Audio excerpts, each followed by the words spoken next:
You are the instruments that God is going to use to bring about universal change. And that is why Barak has captured the youth. And he has involved young people in a political process that they didn't care anything about. That's a sign. When the Messiah speaks, the youth will hear. And the Messiah is absolutely speaking. Senator Obama, you say you're a Christian. If I had the opportunity to talk to Jesus Christ, I'd be asking something much more important than the Senate race. I'd want to know whether I was going up or down. I'm very proud of my Christianity, and it sustains me, and it's part of what motivates me to get involved in public service. And the question I think that I would pose to the Lord is not whether I'm going up or going down. I want to know where He stands so that I may follow Him. Yeah, I don't need Mr. Keyes lecturing me about Christianity. That's why I have a pastor. That's why I have my Bible. Who cares about what a poor black man has to face every day in a country and a culture controlled by rich white people? Somebody missed that. You got nervous because we got some white members here. I am still in Bible country. I am still in the text. Jesus was a poor black man who lived in a country and who lived in a culture that was controlled by rich white people. The Romans were rich. The Romans were Italians, which means they were European, which means they were white. And the Romans ran everything in Jesus' country. It just came to me within the past few weeks, y'all, why so many folk are hating on Barack Obama. He doesn't fit the model. He ain't white. He ain't rich. And he ain't privileged. Hillary fits the mold.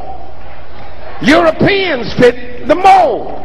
Giuliani fits the mold. Rich white men fit the mold. Hillary never had a cab whiz past her and not pick her up because her skin was the wrong color. Hillary never had to worry about being pulled over in her car as a black man driving in the wrong. I am sick of Negroes who just do not get it. Hillary was not a black boy raised in a single-parent home. Barack was.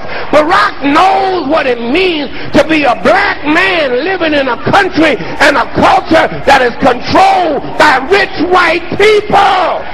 Hillary can never know that. Hillary ain't never been called a nigger. Hillary has never had her people defined as non-persons.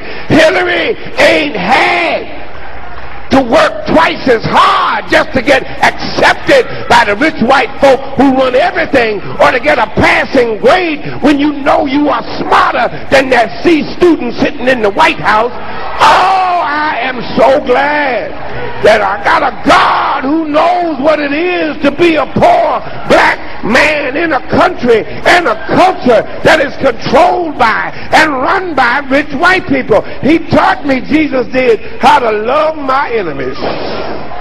Jesus taught me how to love the hell out of my enemies and not be reduced to their level of hatred, bigotry, and small-mindedness. Hillary ain't never had her own people say she wasn't white enough. Jesus had his own people siding with the enemy. That's why I love Jesus, y'all. He never let their hatred dampen his hope. There is a name I love to hear. I love to sing its words. It sounds... We're gonna spread happiness. We're gonna spread freedom. Obama's gonna change it. Obama's gonna lead 'em. We're gonna change it.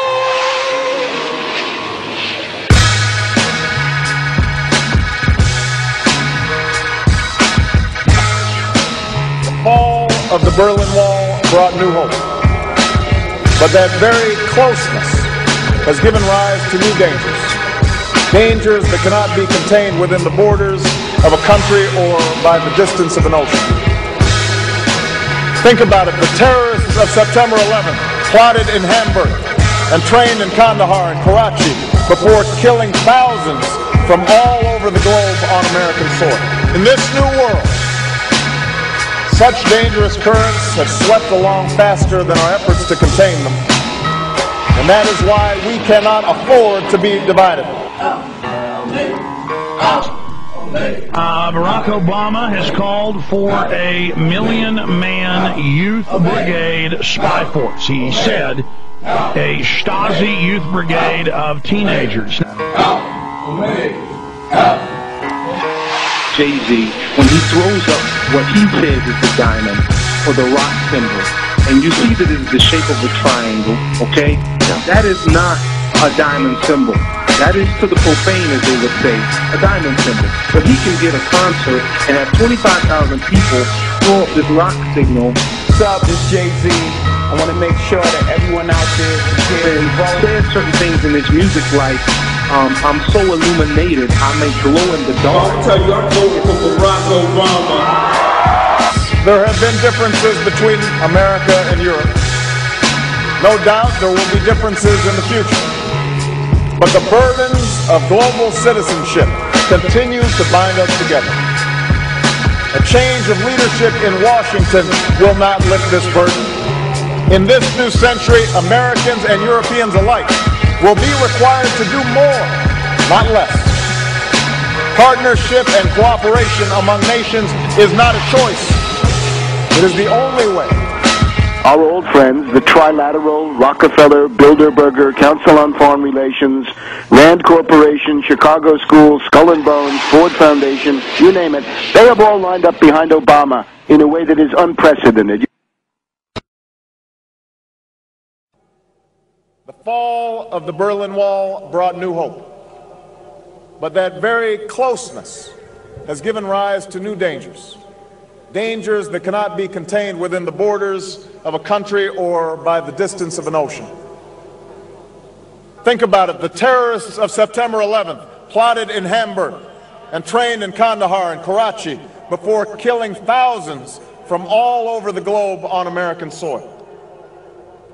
As we speak, cars in Boston and factories in Beijing are melting the ice caps in the Arctic, shrinking coastlines in the Atlantic, and bringing drought to farms from Kansas to Kenya. Poorly secured nuclear material in the former Soviet Union, or secrets from a scientist in Pakistan, could help build a bomb that detonates in Paris.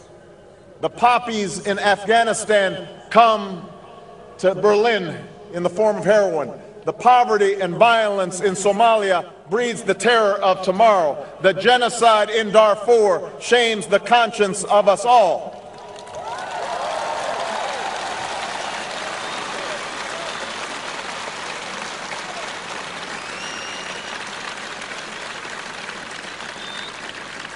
In this new world, such dangerous currents have swept along faster than our efforts to contain them. And that is why we cannot afford to be divided. No one nation, no matter how large or powerful, can defeat such challenges alone. None of us can deny these threats or escape responsibility in meeting them. Yet in the absence of Soviet tanks and a terrible wall, it has become easy to forget this truth. And if we're honest with each other, we know that sometimes, on both sides of the Atlantic, we have drifted apart and forgotten our shared destiny. Yes, there have been differences between America and Europe. No doubt there will be differences in the future. But the burdens of global citizenship continue to bind us together. A change of leadership in Washington will not lift this burden. In this new century, Americans and Europeans alike will be required to do more, not less. Partnership and cooperation among nations is not a choice. It is the only way, the one way, to protect our common security and advance our common humanity.